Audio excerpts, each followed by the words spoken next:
the the different types of clinical programs that we operate in terms of our population and the model. So you have a sense of what those might look like, and then open it up for some conversation around, what a practicum placement at SARRC looks like, how that functions. Okay. All right. So I'm going to share my screen really quickly. Okay. And hopefully you will see some slides show up. Okay, so just a little introduction of me. I am Amy Kenzer. I am the Vice President of Clinical Services. So I oversee all of our treatment programs that provide services directly to our clients with autism, and also our training and consultation services, where we're providing just that parent training component, as well as doing education and consultation services for other organizations and community members. SARRC stands for the Southwest Autism Research and Resource Center. And of course, we're big on acronyms in this field and use acronyms for our agency name as well. Our mission is to advance research and provide a lifetime of support for individuals with autism and their families. So what that means is that all of our population, everyone we serve, is impacted by an autism diagnosis specifically. So it's all behavior analytic treatment programs. Some is, like I said, directly with those individuals with that ASD diagnosis, while others are more training and consultation for people who are supporting those individuals with an autism diagnosis. And the other key piece of it is that we are really targeting that entire lifespan. So we have programs that support families with very young children, including infants, at risk for an autism diagnosis, all the way up through adulthood. Let's see. So I'm going to kind of go through these programs from the context of what their purpose is. So we'll start with getting started. These are services for families who are really new to the autism diagnosis, and we are offering some supports in navigating that space. Through our family and community services, we offer a program called Milestones. This is geared towards parents of infants 6 months to 18 months of age who are at increased risk for an autism diagnosis, typically because they have an older sibling who already has a diagnosis. But sometimes these are infants who, through monitoring, we identify are displaying some early red flags or concerns relative to their development. So this is a parent coaching program where we monitor the infants on a quarterly basis in terms of some standardized assessments and achievement of developmental milestones. And when we see a child who is showing those concerns, and or we have a parent who's having concerns about their child's development, we can provide some direct coaching with that parent and their infant. Our Jumpstart program is designed for children who are typically under the age of 6, although we can go all the way up to age 8. This is a program that really is focusing on parent training, again, to give information to families about what an autism diagnosis means, how to navigate funding and service resources within their community. So that's the Division of Developmental Disabilities or insurance funding, working with school districts, and then giving them an introduction to applied behavior analysis and specifically pivotal response treatment.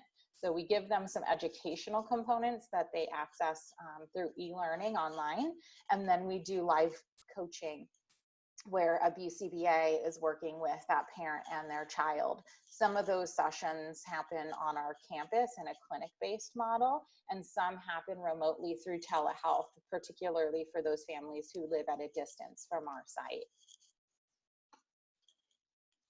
In terms of our comprehensive services, we have a couple of different programs that are really geared towards more intensive treatment on a weekly basis and over a longer period of time, really targeting the comprehensive areas of functioning that might be impacted by an autism diagnosis. The first one is our community school. This is an inclusive preschool program for children between the ages of 18 months up to 5 years. So it's center-based. You have 16 children in a classroom with 5 behavior therapists. Each classroom is overseen by a BCBA. And out of those 16 children in the classroom, 6 have an autism diagnosis and up to 10 are typically developing. So they attend school together Monday through Friday from 8 a.m. to noon. And then our children with an autism diagnosis receive one-to-one services in the afternoon, as well as some parent training services from their BCBA. This program, like I said, is inclusive. So within a classroom, that BCBA and those therapists in the morning are really working with all of the children. And so every child who is in our classroom has specific targets and goals that they're working on related to the curriculum that we are teaching to them. Those children with an autism diagnosis obviously have some additional treatment targets that are focused on those symptoms of autism as well. We also have a comprehensive behavioral program, and this is designed for children who are up to the age of 13. This is primarily one-to-one format, home-based. We also will go into schools to support clients in school if we're able to do that and they have a need. But really typically in that one-to-one format, whereas our community school, that morning time is all group-based intervention. In our comprehensive behavioral program, we're providing all one-to-one, so one therapist with one client at a time, even if that client is within, say, a school setting. And children in this program typically receive anywhere between 15 and 30 hours a week of treatment. And then we have our Transition Academy. Within the Transition Academy, we're really targeting young adults with a diagnosis of autism. So they're over the age of 18, but they can go all the way up to their early 30s, although most of them are within their mid to early 20s. The Transition Academy is a program where we are the service provider for First Place, which is another sister nonprofit. So First Place is responsible for all of the residential and housing components. They have an academy program where students live there on campus in those apartments, and then SARRC comes in and provides all of the treatment and intervention services. So we provide classes. Typically those are at Gateway Community College, although, as you know, with coronavirus, that's all shut down. So we are virtually offering courses. And then we provide behavior therapists who work with these adults in their apartments, one-to-one or with a small group of those residents who are sharing apartments as roommates, and then also providing employment support as well. We also offer focused short-term treatment programs. So our focused intervention really is narrowed in and geared towards a specific outcome, typically not across the entire functioning domain, but within a particular area. And they tend to be shorter term in terms of how many weeks they're working with us, and well as intensity, so fewer numbers of treatment hours per week. Our intensive parent training program is designed to provide those parents with coaching. This is typically happening across 12 weeks, where we're really either focusing on early communication skills and teaching a parent to implement PRT to fidelity, but it could focus on other topics like toileting or addressing a challenging behavior as well. Our Community Works program is an inclusive program for teens. So we have a younger group who are teens from 13 to 15, and an older group who are teens from 16 to 19. And they spend a session together every week with teens without an autism diagnosis, where they're doing volunteer work out in the community to build some of those prerequisite skills for post-secondary education or employment. In addition to that group every week, our teens with an autism diagnosis are receiving additional one-to-one and parent training services as well. And then we have our individualized services, and this program is very much like our comprehensive behavioral program, but for teens and adults. And because it is for teens and adults, we tend to see but these programs are less comprehensive in nature, although they aren't restricted to being only focused short term. We just tend to see that that's where the need is for our teen and adult clients. So we work with them individually on a one-to-one basis in their home or in the community, including their workplace if they need that. And then we offer employment services where we're working with adults specifically and focused solely on navigating that employment space. We offer internships both on our campus in our Beneficial Beans garden and selling our Beneficial Beans coffee. We also offer internships through employment partners who have internship options on their sites like Beatitudes.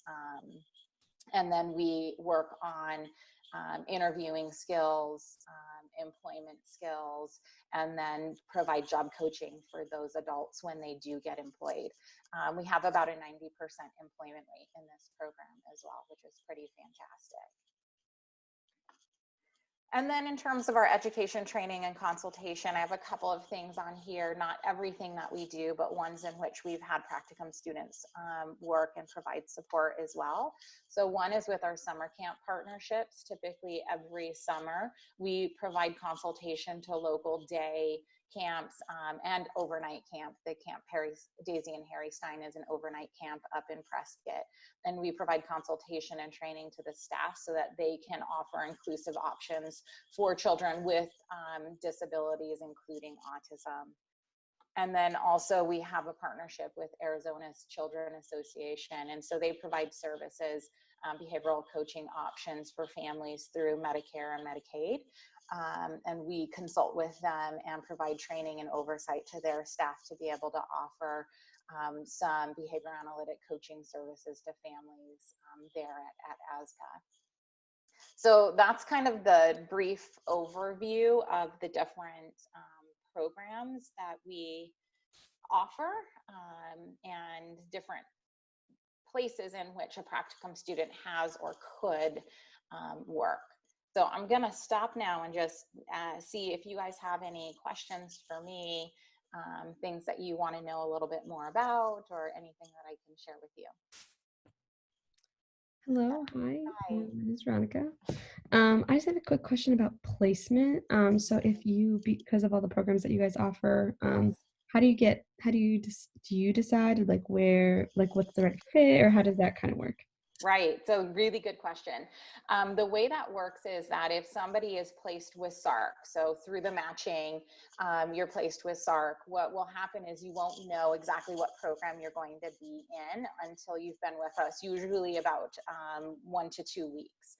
So in those that first week, or two, I try to spend some time with all of our practicum students. I do an introduction to the organization, expectations for your experience with us. I try to understand what your preferences might be, where your interests are, and take that into account when I make a placement. But I can't guarantee any particular program for somebody. The only thing I can guarantee is a supervisor who has the capacity and the time to provide really good supervision, and that you are going to gain all of those necessary skills and be able to mark off items on your task list that are appropriate. So it'll be behavior analytic, it'll be with clients with autism. You will have both direct and indirect or restricted and unrestricted activities that you will be able to do, but I don't guarantee a particular placement. I have had situations where people have said, this is where I really want to be. I want to be in Milestones and work with babies, or I really want to work with adults. And I've been able to match those up. And then I've also had situations where they're telling me, you know, here's my preference, this is really what I want to do. And I've had to come and say, you know what, actually, I think that you're better suited if you're in this program. And I've had it work out really, really well. My number one responsibility in making those placements is making sure that you have a supervisor who has the capacity to provide good supervision to you. So you might have interest in a program, but I don't have a supervisor who has capacity to take on supervision of you. I can't put you there. That would be a disservice to you. I could put you in another program where I have a supervisor who has that capacity, that experience, and that time to give you a good supervised practicum experience. As research is part of the name of the company, what research opportunities are present for someone in our practicum experience? Great question. So we definitely encourage research happening, whether that's, you know, a single subject design or contributing to what our research department does. Our research department typically is running work in pharmaceutical trials and doing large scale group-based measures like outcome assessments and those sorts of things, looking at our programs. Our clinical staff are often doing single subject research designs that then they go and they present at conferences. So we have some presenters who will present at ABAI. Those are clinical staff looking at our interventions. We'll present at Autism ABA. We'll present at Four Corners, those sorts of things. So as a practicum student, you absolutely have that opportunity to do some of that work. And, you know, we love when, you know, say your, I can't remember the name of your guys' project that you have to, your capstone, is that what it is? If you have that and that's a research project and you're able to do that on site, we encourage that as well. We've also had some previous practicum students go to conferences and present posters on work that they've done with us, either as part of their capstone or in addition to their capstone.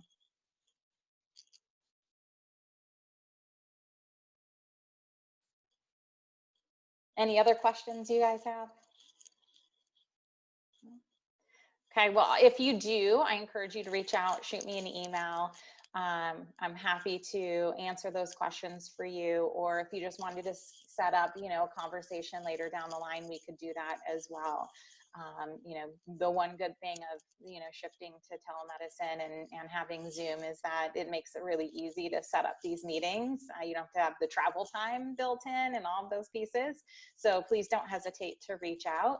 And if you have fellow students or friends that weren't able to make this time work and they're interested, then, you know, share the word and let them know that they can reach out to us as well.